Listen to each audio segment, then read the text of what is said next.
నమస్తే వంశీకృష్ణ గారు. నమస్కారం మేడం. బ్రెయిన్ పవర్ చాలాసార్లు మనం వీడియోస్ చేస్తూనే ఉన్నాము. అవును. అందరికీ ఒకేలా ఉంటుంది. బట్ ఎందుకు కొంతమంది విషయానికి వచ్చేసరికి మాత్రం పిల్లలు చాలా ఈజీగా క్యాచ్ చేయగలుగుతారు, కొంతమంది ఎందుకు టఫ్గా మారుతూ ఉంటుంది? అంటే ఏ సైకలాజికల్ ఇష్యూస్ వల్ల పిల్లలకి ఆ వ్యత్యాసం వచ్చే ఛాన్సెస్ ఉంటాయంటారు? యాక్చువల్గా ఈ లెర్నింగ్లో అందరికీ సమానంగా ఉంటుంది. కాకపోతే ప్రతి ఒక్కరు కూడా అంటే కాలంతో పాటు పెరుగుతున్నప్పుడు అందరికీ సమానంగా ఆ సమానమైన పవర్ ఉన్న బ్రెయిన్ని ఈ జనాలు, ఈ విద్యార్థులు, పేరెంట్స్ వాడుకోవడంలో మిస్టేక్స్ చేస్తారు. దాన్ని యూజ్ చేసుకుంటే అది మనల్ని ముందరికి తీసుకెళ్తుంది. బ్రెయిన్ పరంగా ఒకటే formula, use it or lose it. నువ్వు యూజ్ చేసుకుంటే అది నీకు యూజ్ అవుతుంది, లేకపోతే కోల్పోతావు. చాలా మందికి దీన్ని ఎలా యూజ్ చేయాలో తెలియదు కాబట్టి సామర్థ్యం పెరుగుతుంది. అసలు ఒక వ్యక్తి నేర్చుకోవడం అనేది ఎప్పుడు స్టార్ట్ అవుతుందంటే తల్లి గర్భం నుంచి స్టార్ట్ అవుతుంది. తర్వాత వాడు బయటికి వచ్చిన తర్వాత బేబీ రూపంలో ఉన్నప్పుడు అమ్మ అప్పుడు నేర్పించే స్టైల్ చూడండి. స్టార్టింగ్లో అమ్మ బాబుని ఎత్తుకుంటుంది, అరే నేను రా నాన్న, అమ్మని నేను అని గుర్తు చేస్తుంటుంది. అంటే అమ్మాను అట్లా చిన్న చిన్న పదాలు, అంటే అప్పుడే వాడు ఏమన్నాడు, కాకపోతే ట్రైనింగ్ చూడండి ఎట్లా ఉంటుందో. నేను నన్ను అమ్మను అని పరిచయం చేస్తుంది అమ్మ. తర్వాత పిల్లలు నిదానంగా సరళ పదాలు పలుకుతారు. లాలా, మమ్మ, ఇట్లాంటి తాత, పాప, ఇట్లాంటి పదాలు పలుకుతుంటారు. అంటే వాళ్ళకి నేర్చుకునే సామర్థ్యం అనేది పుట్టిన తర్వాత కూడా ట్రైనింగ్ స్టార్ట్ అయింది. తర్వాత కొంచెం పెద్దగా అవుతుంటారు. అంటే అప్పుడు అమ్మని పరిచయం చేసేటప్పుడే నిదానంగా నాన్నని పరిచయం చేస్తుంటారు. నాన్న దగ్గరికి వెళ్ళురా, నాన్న దగ్గర ఆడుకోరా, చిన్న చిన్నగా. వాడికి ఏం అప్పటికి అర్థమయ్యి వాడేం చేయడు, కాకపోతే నిదానంగా దాన్ని ఇంజెక్ట్ చేసి. అంటే పిల్లలకి అమ్మ ఫస్ట్ గర్భంలోనే, తర్వాత బయటకు వచ్చినాక కూడా ఆ లెర్నింగ్ కెపాసిటీ మీద ఫోకస్ చేసింది. ఇంకా కొంత సమయం చూస్తే వాడికి మాటలు వచ్చిన తర్వాత వాడు మాట్లాడుతున్నప్పుడు అసలు వాడికి దాని మీనింగ్ ఏంటో తెలీదు, అయినా కూడా రైమ్స్ కూడా వాడతాడు. ట్వింకిల్ ట్వింకిల్ లిటిల్ స్టార్ మొత్తం వాడుతున్నాడు. వాడు 3 years ఉంటారు. మా బాబు ఉన్నాడు ప్రహర్షిత్, అంటే వాడికి ఇప్పుడు మాటలు ఇప్పుడిప్పుడే వస్తున్నాయి. మా వైఫ్ టీచర్ అనమాట. స్కూల్కి తీసుకెళ్తే పిల్లలందరూ కూడా ప్రేయర్లో జనగణమన వాడుతుంటారు కదా, వాడు ఇప్పటికీ అది వాడుతుంటాడు. జనగణమన ఈజీగా వాడుతాడు. ఏదైనా టఫ్ వర్డ్స్ వస్తే వాటిని స్కిప్ చేస్తాడు, కానీ మిగతాది సరళంగా ఏదైతే ఉందో అది చేసేస్తుంటాడు అనమాట. అంటే పిల్లలు నేర్చుకోవడం అనేది అది ఒక ప్రాసెస్. అంటే అమ్మ కడుపు నుంచి తర్వాత కూడా స్టార్ట్ అవుతుంది. నిదానంగా అమ్మని గుర్తిస్తాడు, నాన్నని గుర్తిస్తాడు, చిన్న చిన్న పదాలు నేర్చుకుంటాడు. ఈ చిట్టి చిలకమ్మ అంటే అసలు వానికి ఏందో తెలియదు, జానీ వేసుకోప అంటే వాడికి మీనింగే తెలియదు, ట్వింకుల్ ట్వింకుల్ అంటే మీనింగే తెలియదు, ఆయన నేర్చుకుంటాడు. అంటే నేర్పించడంలో ట్రైనింగ్ అప్పుడు ఎలా ఉండిందంటే చాలా ఫ్రీగా వాళ్ళ మైండ్ సెట్కి తగ్గట్టుగా ఉండింది. కాబట్టి పిల్లలు ఈజీగా నేర్చుకోగలిగారు. ఇప్పుడు చూడండి పిల్లల మీద అదే ఎప్పుడైతే మనం అక్కడ నేర్పించిన విధానం ప్రతి పేరెంట్కి కూడా గుర్తే ఉండుంటుంది. తర్వాత ఏమైందంటే ఆ నేర్పించే స్టైల్ మారింది. అప్పుడు మనం ఎవరిని కంపారిజన్ చేసి నేర్పించలేదు. అరే నాన్న ఇప్పుడు నువ్వు జానీ వేసిపోయి చెప్పరా, ట్వింకుల్ ట్వింకుల్ లిటిల్ స్టార్ చెప్పరా అని నేర్పించినావు లేదు. వాడి సామర్థ్యానికి తగ్గట్టుగా ఫస్ట్ చిన్న చిన్నగా చెప్పారు. లేదంటే అప్పుడప్పుడు మొబైల్లో వినిపించి ఉండొచ్చు, లేదంటే అప్పుడప్పుడు మీరు ఎక్కువ రిపీటెడ్గా చేస్తుండొచ్చు, లేదంటే ఇంకెవరైనా పాడుతుంటే విని చేస్తుండొచ్చు. అప్పుడు నేర్చుకునే ప్రాసెస్ చాలా సింపుల్గా వాడికి అనువైన టైంలో వాడు ఎప్పుడు కావాలంటే అప్పుడు, వాడు నేర్చుకోకపోతే మళ్ళీ రిపీట్ చేస్తాడు. అప్పుడు ఆటోమేటిక్గా వాడికి ఆ స్కిల్ అనేది డెవలప్ అయింది. అంటే గుర్తుపెట్టుకునే సామర్థ్యం స్టార్ట్ అయింది. ఈ సామర్థ్యమే నేనేమంటున్నా, వయసు పెరిగే కొద్దీ ఈ నేర్పించే స్టైల్ ఏదైతే ఉందో తగ్గిపోయింది. ప్రెజర్ స్టార్ట్ అయింది, కంపారిజన్ స్టార్ట్ అయింది, తర్వాత వాళ్ళకి ఒక రకమైన స్ట్రెస్ స్టార్ట్ అయింది, ఎక్స్పెక్టేషన్స్ ఎక్కువైపోయాయి. అప్పుడు పిల్లలు ఎలా నేర్చుకుంటారు? ఒకసారి చిన్నప్పుడు చూడండి, మీరు మన స్ట్రెస్ పెట్టిరా నేర్చుకోండి అని, నేను అమ్మని గుర్తుపట్టరా అన్నారు, లేదు కదా. వాడు వయసుతో పాటు నిదానంగా జరిగింది, కానీ ఇప్పుడు జరగలేదు. పిల్లలకి ఏమవుతుందంటే ప్రతి ఒక్కరి లోపల కూడా ఇన్బిల్ట్ కెపాసిటీ అనేది ఉంది కాబట్టి మనం చిన్నప్పుడు వాడు సరళ పదాలు పలికిండు, నిన్ను ప్రతి ఒక్కరిని కూడా అమ్మా నాన్నని గుర్తించిండు, చిన్న చిన్న రైమ్స్ పాడిండు, కెపాసిటీ ఉంది. కానీ తర్వాత పేరెంట్స్, టీచర్స్, సొసైటీ దాన్ని చంపేసి వాళ్ళ ఎక్స్పెక్టేషన్స్తో కావచ్చు, వాళ్ళకున్న విజన్తో కావచ్చు, ఏజ్కి మించిన ఎక్కువ కంటెంట్ని వాళ్ళకి ఇవ్వడం. ఇప్పుడు చూడండి మేడం, ఫర్ ఎగ్జాంపుల్ అమ్మ నాన్న బాబు ఒక 3 ఉన్నారు. వీళ్ళ లోపల అమ్మ ఒక కాంపిటీషన్ పెట్టింది అనమాట, తండ్రికి కొడుకుకి. మీరు ఇక్కడ నుంచి ఒక 50 meters, 100 వద్దు, ఒక 50 meters పరిగెత్తాలని చెప్పింది. ఇప్పుడు కొడుకుకి తండ్రికి పోటీ పెడితే ఫాస్ట్గా రియాలిటీలో ఎవరు గెలుస్తారు? తండ్రి గెలుస్తాడు. మళ్ళీ సెకండ్ టైం పోటీ పెడితే తండ్రి గెలుస్తాడు. మళ్ళీ థర్డ్ టైం కూడా పోటీ పడాలి. ఇప్పుడు ఆ బాబు ఏమంటాడంటే నేను ఆడన్నాను నీతో అంటాడు. ఎందుకంటే 2 times తండ్రి గెలిచాడు కాబట్టి. 2 times తండ్రి గెలిచిన తర్వాత వీడికి ఆడాలని ఎట్లుంటుంది? ఎలాగో మళ్ళీ తండ్రి ఎట్లా ఓడిపోతా కాబట్టి యాక్సెప్ట్ చేస్తా. సేమ్ పిల్లల స్టడీ విషయంలో కూడా ఇదే జరుగుతుంది. వాళ్ళ కెపాసిటీకి తగ్గట్టుగా టీచర్ కొన్ని వర్క్స్ ఇస్తున్నారు, కొన్ని షెడ్యూల్స్, కొన్ని క్వశ్చన్స్ వాళ్ళకి ఇస్తున్నారు. అయితే కొంతమంది చదువుతున్నారు, కొంతమంది చదువుతున్నారు, కొంతమంది చదవట్లేదు.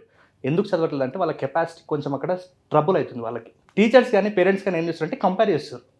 వాడిని చూసి నేర్చుకో, వానిలాగా నీకు ఎందుకు మార్కులు రావట్లేదు అని కంపేర్ చేసేటప్పుడు వీడు ప్రయత్నం చేస్తాడంటే చేస్తాడు.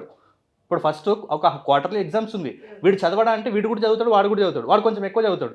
వాడి కెపాసిటీకి తగ్గట్టు, వాని వాతావరణం తగ్గట్టు, వాని పేరెంట్స్ మైండ్ సెట్కి తగ్గట్టు వీడు కొంచెం ఎక్కువ చదువుతుండొచ్చు. ఇక్కడ వానికి అలాంటి ఎన్విరాన్మెంట్ లేకుండొచ్చు. అలాంటప్పుడు వీడు తక్కువ చేస్తాడు. ఇప్పుడు వీడిద్దరు కూడా, ఇద్దరు స్టూడెంట్స్ కూడా పోటీకి సిద్ధమయ్యారు. కానీ ఇక్కడ తగ్గింది, కెపాసిటీ తక్కువ ఉంది. ఇక్కడ ప్రతిసారి తగ్గుతుంది కెపాసిటీ. రీజన్ ఇవన్నీ ఉండొచ్చు, పేరెంట్స్ ఉండొచ్చు, బ్యాక్గ్రౌండ్ ఉండొచ్చు, ఎన్విరాన్మెంట్ ఉండొచ్చు, లేకుంటే మన ఫ్రెండ్స్ కూడా ఉండొచ్చు. ప్రతిసారి ఈ అబ్బాయి చూడడం వల్ల ఇప్పుడు ఏమైంది, అక్కడ ప్రతిసారి పేరెంట్స్ కూడా దాన్ని పోల్చినప్పుడు వీడికి ఒకటే స్టార్ట్ అవుతుంది, ప్రతిసారి నేను ప్రయత్నం చేసి ఓడిపోవడం కంటే ఓటమిని యాక్సెప్ట్ చేస్తే అయిపోయాయి కదా, అసలు ప్రయత్నమే వద్దు కదా అని ఆగిపోతూ ఉంటారు. ప్రయత్నమే వద్దు కదా. మన బ్రెయిన్ ఎట్లుంటుందంటే ఎక్కడ రిలాక్స్ ఉంటే అక్కడ ఉండండి అని చెప్తుంది ప్రతి ఒక్కరు కూడా. మన బ్రెయిన్ కష్టపడడానికి ఎక్కువ ఇష్టపడదు. మీరు కానీ ఒకవేళ నిజంగా బ్రెయిన్నే కష్టపెట్టకుండా బ్రెయిన్ చెప్పినట్టు మీరు విన్నారనుకోండి, ఫ్యూచర్లో మీరు కష్టపడాలి. ఇప్పుడు బ్రెయిన్ చెప్పినట్టు మీరు వినకుండా మీరు మీ యొక్క ఆ బ్రెయిన్ని కష్టపెడితే ఆటోమేటిక్గా తర్వాత మీరు కష్టపడే కెపాసిటీ తగ్గుతుంది.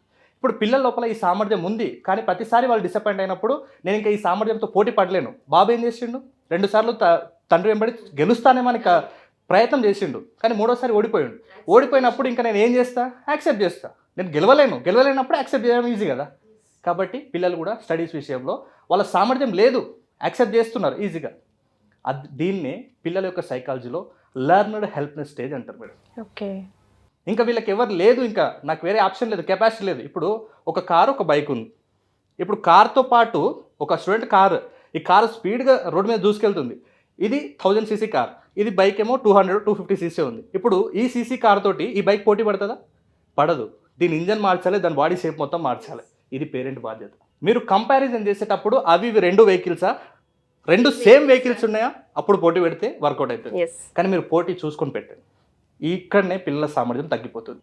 చిన్నప్పుడు జానీ వేసి పాపనో ట్వింకుల్ టింకులో చదివిన మీ పిల్లాడే తర్వాత మిగతా వాళ్ళతో పోటీ పడలేకపోతున్నాడు. రీజన్ ఏంటంటే నువ్వు చేస్తున్న ఈ కంపారిజన్ కావచ్చు, నువ్వు పెడుతున్న ప్రెజర్ కావచ్చు. చిన్నప్పుడు పిల్లలకి ఏం చేస్తే అది ఆటోమేటిక్గా లైఫ్ లాంగ్ వాళ్ళ లోపల ఆ ఇంపాక్ట్ ఉంటుంది. మీకు ఒక చిన్న ఇన్సిడెంట్ చెప్తాను. ఒక కాలేజ్లో ఒక చిన్న టెస్ట్ పెట్టారనమాట, చూద్దాం పిల్లల మైండ్ సెట్ గురించి. 3 గ్రూప్స్గా డివైడ్ చేశారు. ఒకటి ఏ గ్రూప్, ఒకటి బి గ్రూప్, ఒకటి సి గ్రూప్. ఈ పిల్లలకి ఏం చేశారంటే అసలు పోటీ ఏంటంటే కొన్ని ఇంగ్లీష్ వర్డ్స్ రాస్తారు పేపర్లో, రాసిన తర్వాత ర్యాండమ్గా లెటర్స్ రాస్తారు. మనకు అది న్యూస్ పేపర్లో, బుక్స్లలో, సండే బుక్స్లో బాగా వస్తుంది. ఏరోప్లైన్ ఉంటుంది, బన్, ఇట్లాంటివి ఉన్నప్పుడు మనం ఇక్కడ వెతికి ఆ పదం ఎక్కడుందో దాన్ని అండర్లైన్ చేయాలి. ఈ యాక్టివిటీ అందరికీ తెలిసింది, ప్రతి ఒక్కరు కూడా. ఇలాంటి యాక్టివిటీస్ ఏ, బి, సి 3 గ్రూప్లకి ఇచ్చారనమాట. ఏ గ్రూప్కి అక్కడ పైన ఏదైతే వర్డ్స్ ఉన్నాయో వాళ్ళు ఏదైతే చెప్పారో అక్కడే అదే లెటర్స్ ఇక్కడ వాళ్ళకి అరేంజ్ చేసి ఇచ్చారు. బి గ్రూప్కి కూడా ఇచ్చారు. నెక్స్ట్ సి గ్రూప్కి ఏం చేశారంటే ఒక చిన్న ట్విస్ట్ చేసారు. ఏంటంటే పైన వర్డ్స్ ఉన్నాయి, కానీ వాటిని మ్యాచ్ చేసే లెటర్స్ కింద లేవు. అది ట్విస్ట్ ఇచ్చి చేసించారు. ఫస్ట్ టైం ఏబి గ్రూప్స్ 2 కూడా చాలా యాక్టివ్గా చేశారు. సి గ్రూప్ వాళ్ళు ఎంత వెతికినా దొరకట్లేదు. దాంట్లో వాళ్ళు కొంచెం డిసప్పాయింట్ అయిపోయారు, చాలా మేము చేయలేకపోయారు. సెకండ్ టైం కూడా మళ్ళీ ఏబి గ్రూప్ చేశారు, సేమ్ అట్లాగే ఇచ్చారు, మళ్ళీ సి గ్రూప్ కూడా చేయలేరు. థర్డ్ టైం ఏం చేశారంటే ఏబిసి 3 గ్రూప్లకు చాలా ఈజీ పేపర్ ఇచ్చారు. ఏ గ్రూప్ చేసింది, బి గ్రూప్ చేసింది, సి గ్రూప్ చేయలేదు. ఎందుకంటే మళ్ళీ పేపర్ ఆ విధంగానే వస్తుందని ఫిక్స్ అయిపోయారు. అంతే, సింపుల్. వాళ్ళు ఆల్రెడీ ఫిక్స్ అయిపోయారు. ఇక 2 సార్లు చేయలేదు, 3వసారికి మేము చేయలేము. ఇది పిల్లల లోపల జరుగుతున్న మేజర్ మైనస్. అది టీచర్స్ వల్ల కావచ్చు, పేరెంట్స్ వల్ల కావచ్చు. ఫస్ట్ పిల్లల కెపాసిటీని పరిచయం చేయాలి. మీరు ఒకవేళ పొరపాటున దాన్ని అలాగే కంటిన్యూ చేస్తే పిల్లలు డిప్రెషన్కి వెళ్ళిపోతారు, పిల్లలు స్ట్రెస్కి గురవుతారు. ఇంకా వాళ్ళ కంపారిజన్ అంటే స్టడీస్ అంటేనే నాకు వద్దురా బాబోయ్ అంటారు. చిన్నప్పుడు ఇదే సిచ్యువేషన్, సేమ్ ఇలాంటి సిచ్యువేషన్ ఏనుగు ఉంటుంది కదా. చిన్నప్పుడు మావిటివాడు ఏం చేస్తాడంటే ఏనుగుకి అది చాలా బలమైన జంతువు, దాన్ని కంట్రోల్ చేయాలంటే ఒక పెద్ద చైన్ కావాలి. పెద్ద చైన్ పెడతాడు, దానికి చైన్ పెట్టి ఒక రాయికో ఒక స్తంభానికో కట్టేస్తాడు. కట్టేసినప్పుడు ఏనుగు చాలా బలమైనది కాబట్టి చాలా లాగుతుంటుంది. ఈ సిచ్యువేషన్ అందరికి తెలిసిందే. చాలా లాగుతుంటుంది. దానివల్ల కాదు ఇంకా కాలు నుంచి బ్లడ్ కూడా పోతుంటుంది. ఇంకా అది ఒకటే యాక్సెప్ట్ చేస్తుంది, నేను ఇంకా ఇంతే ప్రయత్నం చేస్తుంటే నా కాలుకు గాయమవుతుంది కానీ నేను దీన్ని విడిపించుకోలేకపోతున్నాను మైండ్లో ఫిక్స్ అయిపోయింది. ఆ ఫిక్స్ అయిన వల్ల అది ఆటోమేటిక్గా తర్వాత దాన్ని చిన్న తాడుతోటి కట్టి వేరొక కట్టేసినా కూడా అది అక్కడే ఉంటుంది, ఇక్కడ పోదు.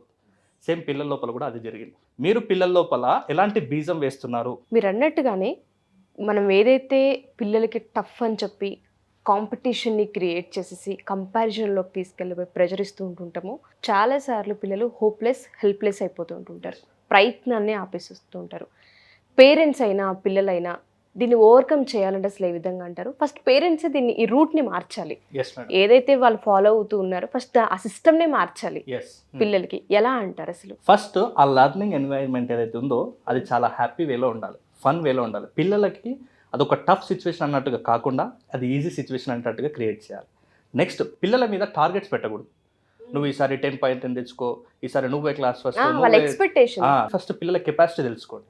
ఇందాక ముందు చెప్పాను కదా, కార్ది 1000 cc 250 cc ఒకసారి చెక్ చేసుకోండి. డిస్టెన్స్ ఎంత ఉందో కూడా చెక్ చేసుకోండి. బై ద వే, అంటే వాళ్ళు రీచ్ అవుతారా లేదా ఒకసారి చెక్ చేయండి. వాళ్ళ కెపాసిటీని తెలుసుకోండి. ఆ కెపాసిటీకి తగ్గట్టుగా మీరు ఒకవేళ వాళ్ళని ముందుకు పోయేలాగా ఎంకరేజ్ చేస్తే ఆల్మోస్ట్ వాళ్ళు రీచ్ అవుతారు, ప్రయత్నిస్తారు. మీరు ఒకవేళ కెపాసిటీ తెలుసుకోకుండా వాళ్ళ మీద టార్గెట్ పెడితే అది అక్కడనే ఉంటుంది. ఒకవేళ స్పీడ్ పోవాలని ట్రై చేసినా కింద పడతారు, గుర్తుపెట్టుకో. తర్వాత పిల్లలకి చిన్న చిన్న గోల్స్ సెట్ చేయాలి. చాలామంది గోల్స్ సెట్ చేసుకుంటారు, ఈసారి నేను రావాలని 10/10 తెచ్చుకోవాలి, క్లాస్ టాపర్ రావాలి. ఓకే, కానీ ఆ టాపర్ రావాలంటే ఆ పెద్ద గోల్కి నువ్వు చిన్న చిన్న యాక్షన్స్ ఏం చేస్తున్నావు, I mean short term goals ఏం సెట్ చేసుకున్నావు. చూడండి, ప్రతి పేరెంట్ అండ్ స్కూల్లో టీచర్ కూడా పిల్లల కెపాసిటీకి తగ్గట్టుగా ఇచ్చి వాళ్ళని ఎంకరేజ్ చేయండి. ఎందుకంటే ఇప్పుడు ఒక 5 questions నేర్చుకొని రమ్మని పిల్లలకి చెప్పినప్పుడు అందరి కెపాసిటీ ఒకేలాగా ఉండదు. చెప్పాను, దానికి రీజన్ ఏంటంటే పేరెంట్స్ మైండ్ సెట్ కావచ్చు, ఆ ఎన్వైర్న్మెంట్ కావచ్చు, వాళ్ళ ఇంటి కెపాసిటీ కావచ్చు, వాడుకున్న గ్రూప్స్, ఆ పీర్ గ్రూప్ యొక్క ఇన్ఫ్లుయెన్స్ కూడా కావచ్చు. కాబట్టి పిల్లలకి 5 questions వీడి కెపాసిటీ కాదన్నప్పుడు నిదానంగా పెంచండి వాటిని. ఫస్ట్ 2 questions ఇవ్వండి, ఆ 2 లేదంటే 1 ఇవ్వండి. అప్పుడు వాళ్ళ పిల్లల లోపల ఏమవుతుందంటే, ఓకే నేను నేర్చుకుంటున్నాను, నేను ఒక సక్సెస్ అయ్యాను అనే ఒక హ్యాపీనెస్ వాళ్ళకి వస్తుంది. ఆటోమేటిక్గా వాళ్ళు నెక్స్ట్ ముందుకు వెళ్ళడానికి ప్రొసీడ్ అవుతారు. కానీ మీరు 5 questions నేర్చుకోలేదు, 5 questions నేర్చుకోలేదు, వాడు ఒక్కటి కూడా నేర్చుకోడు. కాబట్టి షార్ట్ టర్మ్ గోల్స్ సెట్ చేయండి, వాటి ప్రకారం ముందరికి వెళ్ళండి. పిల్లల యొక్క కెపాసిటీ ఏముందో తెలుసుకోండి ఫస్ట్. తర్వాత వాళ్ళ కెపాసిటీ పెంచడానికి వాళ్ళకి ఎలాంటి స్కిల్స్ కావాలి. నేను అంటుంటాను ప్రతిసారి, పిల్లలకి పేరెంట్స్ టీచర్స్ చదవండి. ఎలా చదవాలి? ప్రాసెస్ నేర్పించాలి. మరి ప్రాసెస్ నేర్పించాలి కదా. ప్రాసెస్ నేర్పించి కెపాసిటీ ఆటోమేటిక్గా డెవలప్ అవుతుంది. కెపాసిటీ డెవలప్ అయినప్పుడు పేరెంట్స్గా నువ్వు పెట్టుకునే ఎక్స్పెక్టేషన్స్ ఆటోమేటిక్గా రీచ్ అవుతుంది. కాబట్టి ఈ సక్సెస్ రూట్లో పిల్లలు నేర్చుకోవడం మీద పేరెంట్స్ యొక్క మైండ్ సెట్ అనేది చాలా ఇంపార్టెంట్ అనమాట. కాబట్టి ప్రతి పేరెంట్ కూడా అలాంటి మైండ్ సెట్ ఫస్ట్ బిల్డ్ చేసుకుంటే అవతలలో బిల్డ్ చేయగలుగుతారు పిల్లలు. Exactly true. కాబట్టి ఫస్ట్ పేరెంటింగ్ టిప్స్ ఇంపార్టెంట్. ఆ పేరెంటింగ్ టిప్స్లోనే స్టడీస్ టిప్స్ పిల్లలకి నేర్పించడం ఎలాగో కూడా మీరే వాళ్ళకి దగ్గరుండి నేర్పించాలి. ట్రూ అండి.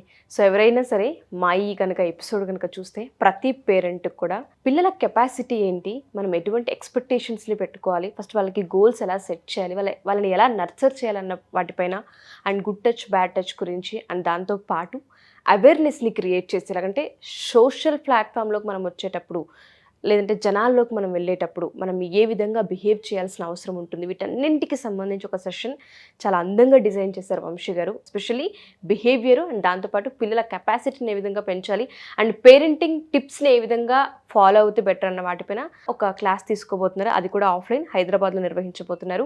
డీటెయిల్స్ కావాలి అనుకుంటే కింద నెంబర్ని మీరు ఖచ్చితంగా అప్రోచ్ అవ్వచ్చు. ఇంకా చాలామంది పిల్లలు కంప్లైంట్ చేస్తుంటారు, మా వాడు వేస్ట్ అండి, ఇంకా మా వాడు చదవడండి, వీడికి ఎన్ని లక్షల ఫీజు కట్టినా వేస్ట్ అండి అని. అలాంటి పేరెంట్స్ ఎవరైనా విసిగిపోయి ఉంటే ఓపెన్ ఛాలెంజ్, జస్ట్ 10 minutes నా దగ్గరికి తీసుకురండి, వాడికి ఎంత సామర్థ్యం ఉందో నేను లైవ్లో చూపిస్తాను. ఓకే, గుర్తించుకునే సామర్థ్యం లేక మీ వాడు స్టడీస్లో ఆగిపోలేదు, వాడికి ఎలా చదవాలో తెలుసుకునే సామర్థ్యం కాదు, సామర్థ్యం ఆల్రెడీ ఇన్బిల్ట్ ఉంది, ఎలా చదవాలి ఎలా గుర్తుపెట్టుకోవాలంటే విషయాలు తెలియక ఆగిపోయాడు.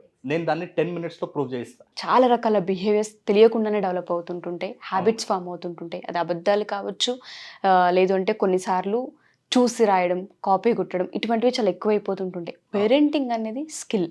దాన్ని ఎంత బాగా మనం చేయగలిగితే పిల్లలు అంత ఈజీగా వాళ్ళకి అనిపించిన ప్రతి ఫీలింగ్ కూడా ఎక్స్ప్రెస్ చేస్తూ ఉంటుంటారు. వాళ్ళకి ఎందుకు రావట్లేదు అన్న దానిపైన మనం ఆలోచించగలిగితే పిల్లలు చాలా హ్యాపీగా షేర్ చేసుకునే ప్రాసెస్ ఉంటుంది. ప్రెషర్ని ఎప్పుడు క్రియేట్ చేయకూడదు. మంచి వీడియో ప్రతి పేరెంట్ కూడా 1-2 సార్లు ప్లే చేయండి, వీడియో చూడండి మొత్తం. అండ్ మీరు ఏదైతే చేస్తూ ఉంటుంటారో పిల్లలు దాన్ని మాత్రమే ఫాలో అవుతారు కాబట్టి అది బాగా నోట్ చేసుకోండి. వాళ్ళ షెడ్యూల్ ఏదైతే ఉంటుందో ఆ షెడ్యూల్లో మీరు కూడా ఒక ప్రాపర్గా ఒక ప్లాన్ చేసుకోండి. మీరు కూడా చదవడము, రాయడము, మీకు సంబంధించింది ఏదైతే ఉంటుందో వాళ్ళ యాక్టివిటీ చేస్తున్న ప్రాసెస్లో మీరు కూడా యాక్టివిటీ చేస్తూ ఉంటుంటే దానివల్ల యాక్షన్ చేస్తారనమాట. సో అది మాత్రమే అప్లై చేయండి. అండ్ చదివే ప్రాసెస్కి సంబంధించి ఫెయిల్ అయ్యారని, లేదంటే ఇంట్రెస్ట్ చూపించట్లేదని, అబద్ధాలు చెప్తున్నారని, ఇట్లా రకరకాల వాటి వల్ల పేరెంట్స్ తిట్టడం, కొట్టడం చేస్తూ ఉంటుంటారు. దానివల్ల ఇంపాక్ట్ ఏ విధంగా ఉంటుందో వంశీ గారు క్లియర్గా ఎక్స్ప్లెయిన్ చేయడం జరిగింది. సో దయచేసి ఒకసారి పిల్లల్ని మనం కొడుతున్నాం, చేసుకుంటున్నాం, ఓపిక లేదు అన్న ప్రాసెస్లో ఏ విధంగా కామ్ డౌన్ అవ్వాలో కూడా ఆయన మీకు క్లియర్గా చెప్పడం జరిగింది. అండ్ ఇంకా డీటెయిలింగ్గా కనుక మీకు కావాలి అనుకున్నా, లేదా పర్సనల్గా అపాయింట్మెంట్ మీరు తీసుకోవాలి అనుకున్న పిల్లలకి సంబంధించి, మేము ఎంత ఓపిక పట్టినా బిహేవియర్లో చేంజ్ లేదండి, మేము దాన్ని బేర్ చేయలేకపోతున్నాం అంటూ ఉంటారు. అలాంటి సిచ్యుయేషన్ మీ పిల్లల్లో కనుక అనిపించి మీరు కనుక సెషన్ తీసుకోవాలి అనుకుంటే పర్సనల్ అపాయింట్మెంట్ కూడా తీసుకుంటారు. అండ్ దాంతోపాటు మెమరీకి సంబంధించిన క్లాసెస్ ఏ డేట్న ఉండబోతున్నాయండి? ఎస్ మేడం, నెక్స్ట్ బ్యాచ్ వచ్చేసి ఆగస్టు 5th నుంచి 10 days పాటు క్లాస్ కండక్ట్ చేయబడుతుంది మేడం. దాంట్లో మెమరీ అండ్ స్పీడ్ రీడింగ్కి సంబంధించి అండ్ స్టడీ స్కిల్స్కి సంబంధించిన ఒక 10 days వర్క్షాప్ కండక్ట్ చేయబడుతుంది మేడం. దీంట్లో ఇంతకుముందు మనం వీడియోలో మాట్లాడుకున్నట్టు ఎలా గోల్ సెట్ చేసుకోవాలి, ఎలా గుర్తుపెట్టుకోవాలి, ఎలా ఎగ్జామ్ అంటే టెన్షన్ లేకుండా ఉండాలి, ప్రతి విషయాన్ని గుర్తుపెట్టుకోవడానికి ఒక మెథడ్ ఉంటుంది. ఆ మెథడ్ని నేను వాళ్ళకి ఒక బ్లూ ప్రింట్ లాగా, కంప్లీట్ స్టడీకి సంబంధించిన ఒక బ్లూ ప్రింట్ లాంటిది నేను అందిస్తాను. ఆ 10 daysలో memory plus speed reading 2 workshops కలిపి ఆ 10 days పాటు కండక్ట్ చేస్తున్నాను మేడం. దెన్ నెక్స్ట్ వచ్చేసి ఇది ఆన్లైన్ జూమ్ ద్వారా లైవ్లో ఉంటుంది. నెక్స్ట్ ఒకవేళ ఎవరికైనా ఆ 10 days టైం లేదు మాకు, ఒకవేళ మేము ఆఫ్లైన్లో లైవ్లో వచ్చి అటెండ్ అవ్వాలనుకున్న వాళ్ళకి కూడా అవకాశం ఉంది మేడం. ఇంకా కొంతమందికి మాకు అసలు అంటే కనీసం ఆ 1 dayలో మాకు ఏమేమి మెథడ్స్ ఉన్నాయో కాంపిటేటివ్ వాళ్ళకి చాలా తక్కువ టైం ఉంటుంది. Yes. వాళ్ళకి 10 days అలాంటివి 5 days రావడం అంటే కొంచెం కష్టమవుతుంది. సో మీకు ఇంకా తక్కువ టైంలో కావాలి అనుకుంటే మీరు 1 or 2 daysలోనే అతి తక్కువ టైంలో కూడా మీకు కంప్లీట్గా ఆ స్కిల్స్ ఏవైతే ఉన్నాయో అవి నేర్పించడం జరుగుతుంది. థ్యాంక్ యూ వంశీ గారు, thank you so much. Thank you madam.